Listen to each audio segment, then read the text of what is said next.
Welcome to the Deep Dive. We dig into interesting sources so you get the key takeaways fast, without all the noise. Basically, your shortcut to knowing what's up. Yeah, exactly. Less overwhelm, more aha moments. Right. So today we're looking at a book many of you into personal growth might know. Think Yourself Rich. It's by Joseph Murphy and Ian D. McMahon. And it's packed with real life stories. Our plan is to unpack its core ideas about, unlocking that inner potential for a richer life. Definitely. And what grabs you right away is how it tackles these big questions people often wrestle with. Uh-huh. Like, why do some people seem to get rich easily while others just struggle? What's behind that difference? Yeah, exactly. And it goes into stuff that feels, well, a bit mysterious sometimes. Like affirmations for wealth. Why do they work like gangbusters for one person and do absolutely nothing for someone else? That's a big one. Or selling a house, one person sells it super fast, the neighbor takes years, same market, right? It really makes you think about what's going on underneath the surface. It does. And the book looks really broadly, why people from all sorts of backgrounds, different religions, no religion, why can they find wealth and health? Right. And it asks about giving and receiving too. And that old saying, or observation really, why the rich seem to get richer and the poor, Yeah. well, they often face more hurdles. So what we want to do in this deep dive is pull out the main principles and also those really interesting stories the book uses. We want to give you insights into those questions, basically a clearer view on how your subconscious mind might be this powerful tool for creating a richer life. And importantly, the author stressed this isn't about joining a specific religion or anything. It's framed as universal mental and spiritual laws. That's crucial, yeah.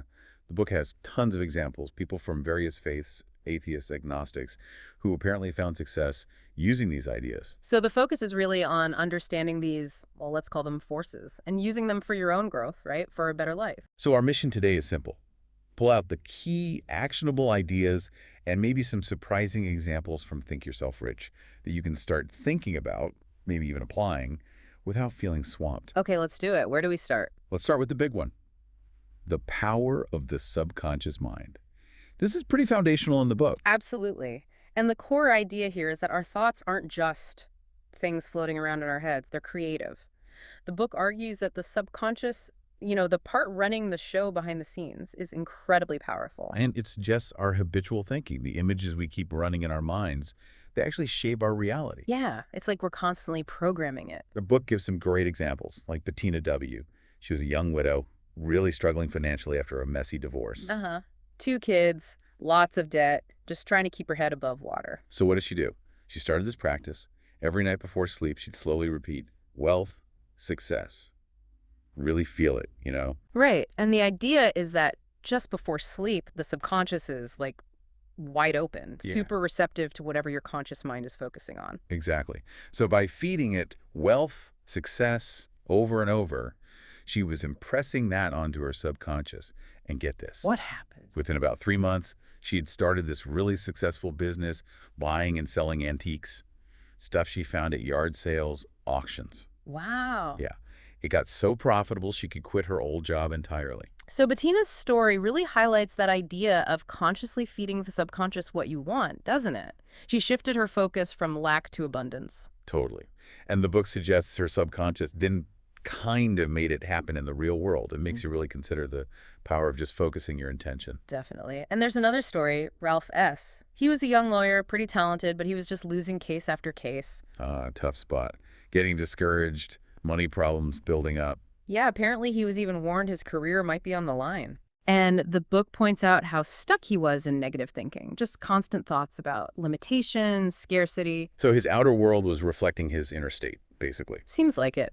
So to turn things around, he started using affirmations, focused on harmony, success, prosperity, security, and something called divine right action. Divine right action. What's that? It's basically taking actions that are good for you and for everyone else involved, like aligned actions. Gotcha. So what was his affirmation?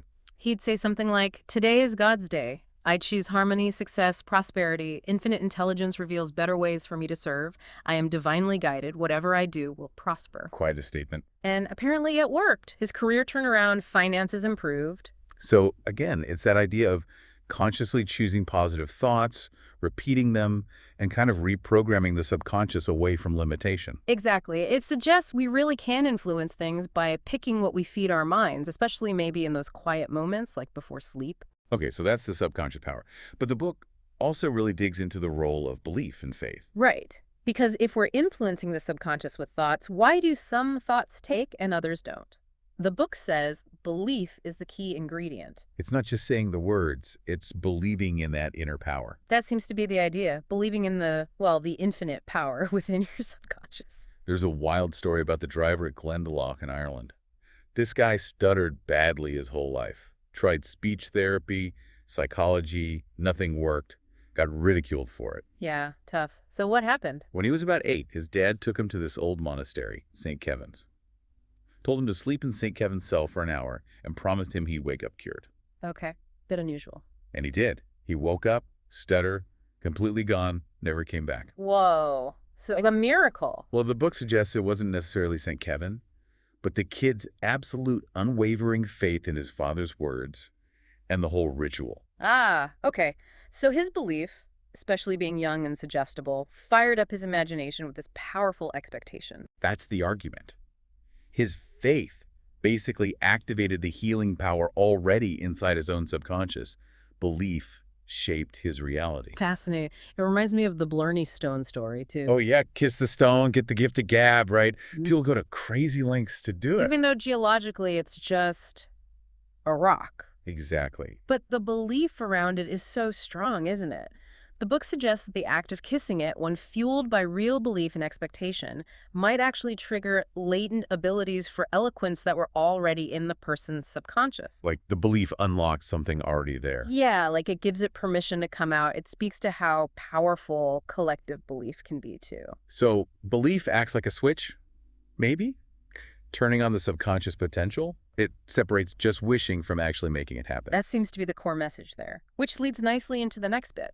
The impact of thoughts and emotions. Right, because it's not just thoughts, it's the feelings attached too. Definitely. The book really connects our emotional state to our overall well-being. It argues negative emotions, anger, resentment, guilt, can actually show up as problems, sometimes even physical ones. Like the story of Basil. After his adopted father died, he started getting the dad's asthma symptoms. Yeah, and the book links it back to Basil's suppressed anger and resentment towards the dad, especially after finding out about his adoption in, like, a hurtful way. So the asthma was like unconscious self-punishment tied to guilt. That's the interpretation offered. He had to really face those buried negative feelings to get better. Which underlines the importance of forgiveness and positive emotions for healing. Absolutely. There's another case, Margaret R., a nurse. She had this terrible skin rash, wouldn't clear up with any medical treatment. Through looking inward, she realized she was carrying this deep, deep guilt. And when she dealt with the guilt. The rash just disappeared completely. It's a powerful example of that mind-body connection, how bottled up emotions can literally surface on your skin. Wow. Does the book offer ways to deal with that? It does. It even gives a specific prayer for forgiveness. Something like, I forgive myself for negative thoughts. I resolve not to do this anymore. When a negative thought comes, I'll affirm, God's love fills my soul. So actively working on self-forgiveness and replacing negative thoughts. Yeah, it's presented as a way to kind of cleanse your mind and emotions. It highlights self-compassion, too. Okay, so our thoughts and emotions are clearly powerful, shaping our mental state, our physical health. Releasing negativity seems key. What about imagination and visualization? Ah, yes. This is presented as another really potent tool. Imagination isn't just daydreaming. It's seen as a direct line to the subconscious. How so? The idea is, if you vividly visualize what you want, really see it and feel it, you impress that onto your subconscious, and then the subconscious works to make it real. Like the young man in Spain story. Exactly. He desperately wanted to live in Spain and become a guide. Didn't know about subconscious techniques, but he just kept picturing himself there, studying. Out of the blue, relatives he barely knew invited him to live with them in Seville while he finished school. And once there, he found a university program perfect for the tourist industry, just like his dream. That's pretty specific, almost spooky. It really makes you wonder. Then there's Virginia B. She needed to sell her house after her husband passed away. She'd put a deposit on an apartment but would lose it if the house didn't sell fast. Stressful situation. So she used visualization deliberately.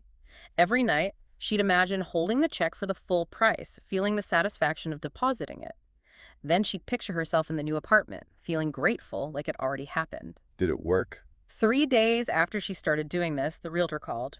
Buyer needed a quick deal. House sold the next afternoon. 3 days. Yeah. That really drives home the point about vividly imagining and feeling it as true. Yeah, the feeling part seems critical. It suggests imagination is this creative faculty we can harness by picturing outcomes and really feeling the positive emotions associated with them. Okay, so visualization is powerful. What about the law of increase and prosperity consciousness? Sounds a bit different. It is, but related. This idea flips the script.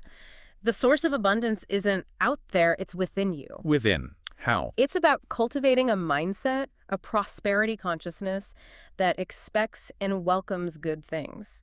Gratitude plays a huge role, being thankful for the riches you believe are already available. So it's less about asking and more about acknowledging what's already there in potential. Kind of, yeah. Like the businessman's prayer. He made it a daily habit just to be grateful for the abundance he believed was always present and active. And his business thrived. Consistently. Always had the funds he needed, even expanded. Okay, gratitude. What else? There's the story of the man in Juneau, Alaska. He was down to his last dollar. Right. Literally. Wow. What did he do?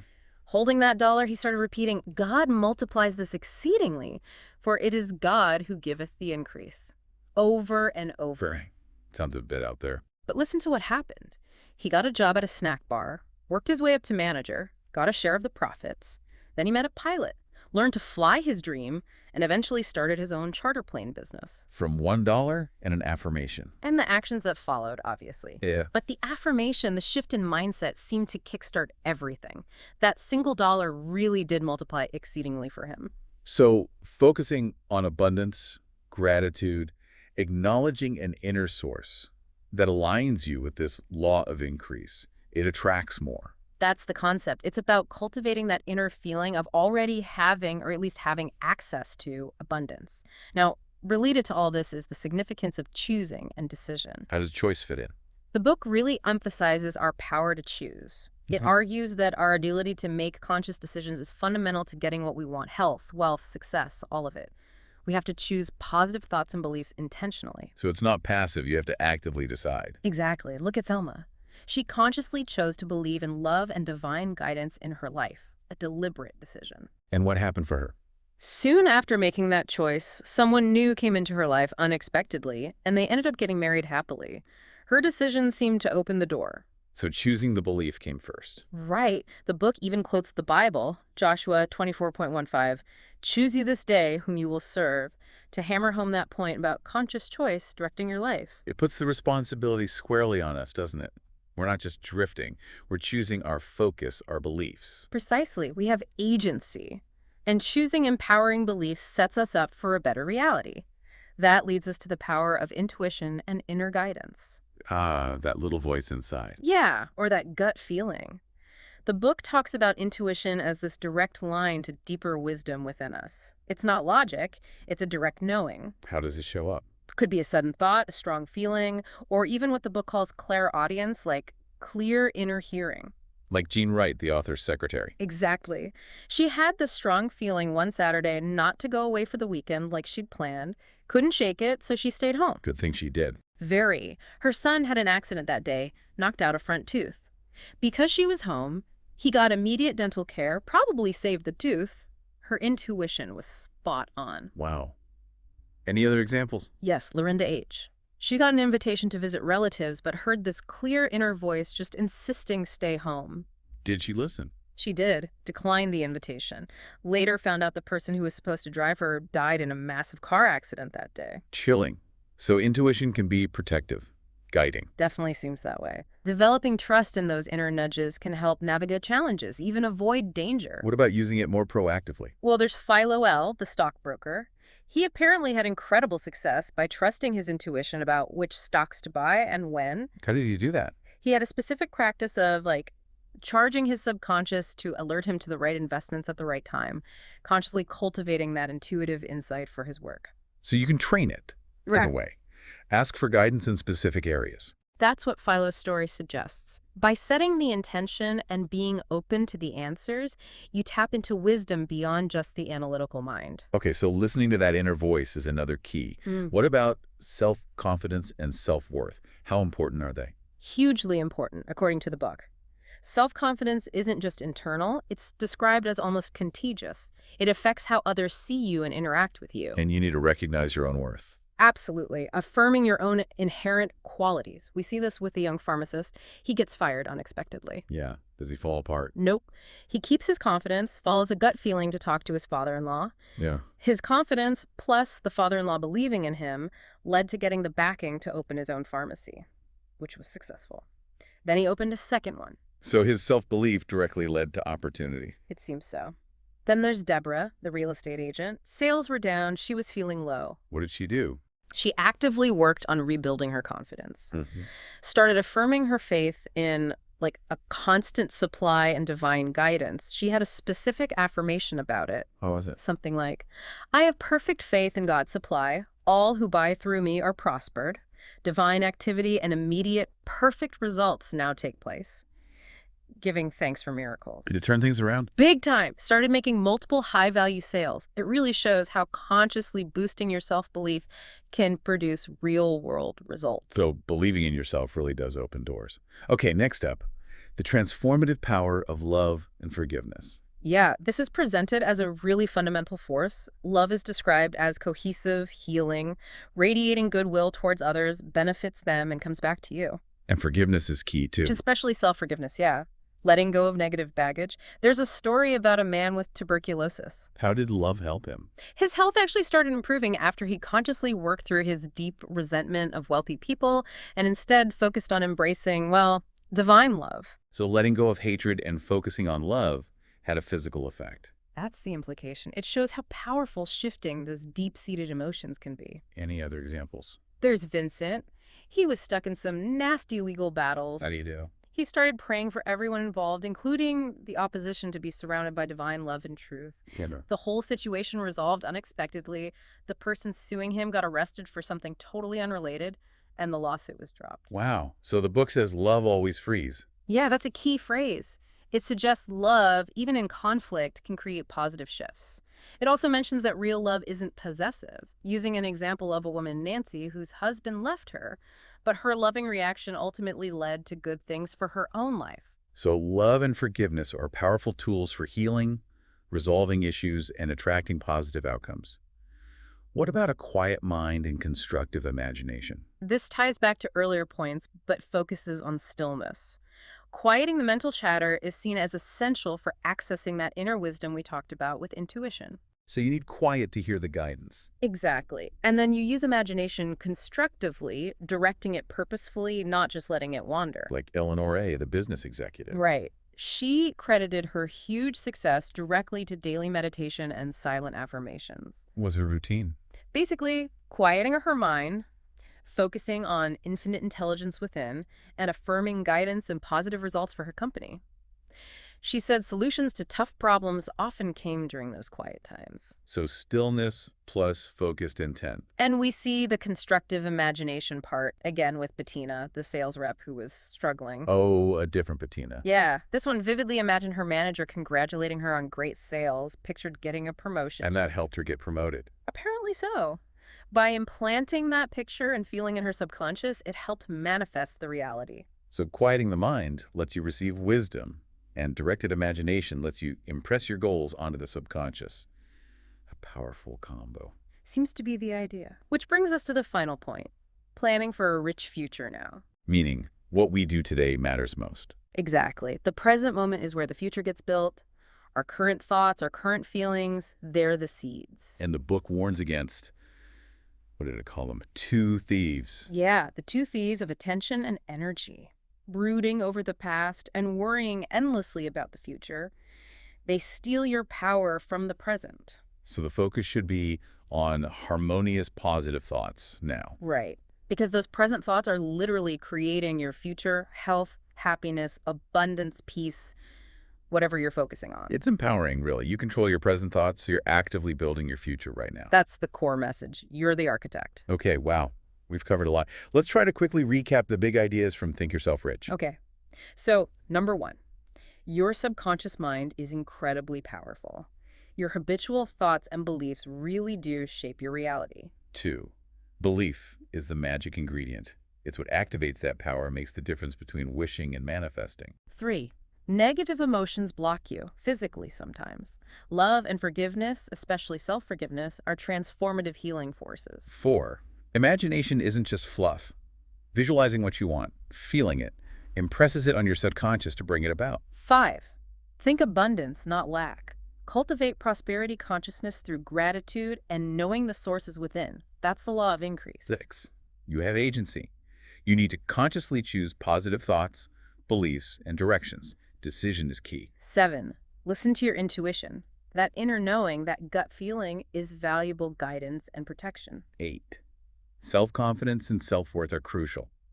Believe in yourself. It attracts success and opens doors. 9, quiet your mind to access inner wisdom and use your imagination constructively to program your subconscious for success. And 10, focus on the now. Your present thoughts and feelings are actively creating your future. Don't let the past or future steal your present power. That covers the main themes pretty well, I think. Yeah. So maybe a final thought for you listening. Out of all these ideas, which one kind of jumps out at you right now? Which one resonates the most? And maybe what's just one small thing, one concrete step you could take today to start playing with that principle in your own life? Exactly.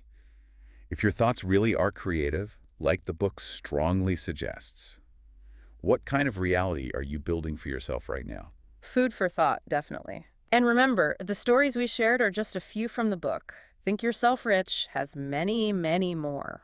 Yeah, if this sparked something, digging into the book itself could offer a lot more depth and inspiration. It's a journey, right? Self-discovery, empowerment. Absolutely. An ongoing process. Well, thanks for taking this deep dive with us today. We hope you found some useful nuggets here. Yeah, I hope it gave you something valuable to think about. Until the next time we explore another source together.